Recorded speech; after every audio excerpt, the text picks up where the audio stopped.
And welcome back to America's Car Show. I'm Tom Torp Bjornson. Joining me on the set, my good friend, AAA Car Care Plus Director Mike Ziegler. Happy New Year to you, Tom. Dr. Z, how are you? I'm doing great. Great. The best part of the show, answering car questions. That's fun. I love doing it. Yeah, we love doing that. We've been doing it a long time. Well, let's get right to it. Okay. All right. Sam from Williamsville writes, do you get better gas mileage with 89 octane, and why do some cars require it in their manuals? I own an 08 Acura TL, and they recommend 89 octane.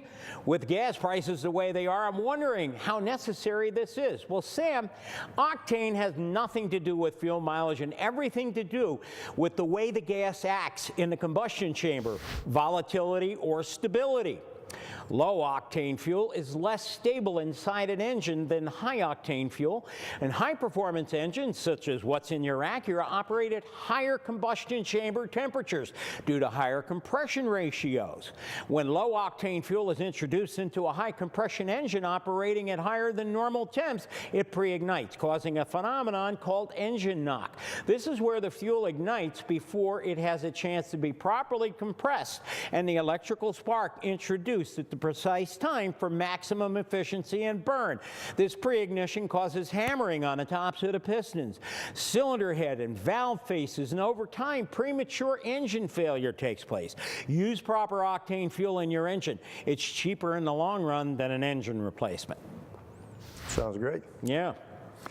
Okay, my question is, Karen from Cheektowaga writes, I have had a problem with my brakes squealing from the day I bought my car. It's a 2003 Bonneville with 24,000 miles on it.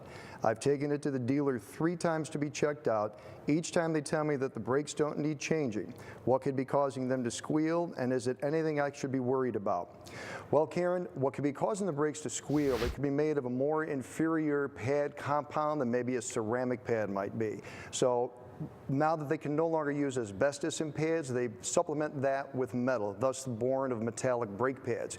Metallic brake pads are a softer metal than your brake rotor, but when a piece of that metal comes close to the rotor as the pad wears down, thus you get the squeaking. You might even notice that you notice it more when it's a little bit damp or a little bit more wet up, because that even accentuates it.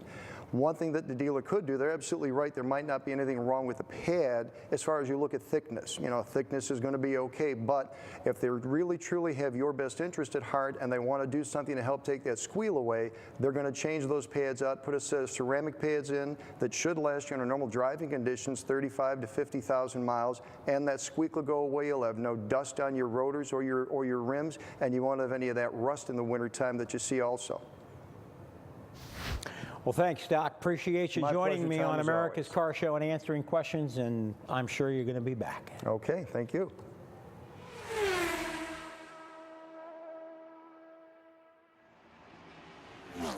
Hey, thanks for watching America's Car Show. As always, if you need to connect with me, Tom at americascarshow.com. Thanks for watching, and keep rolling.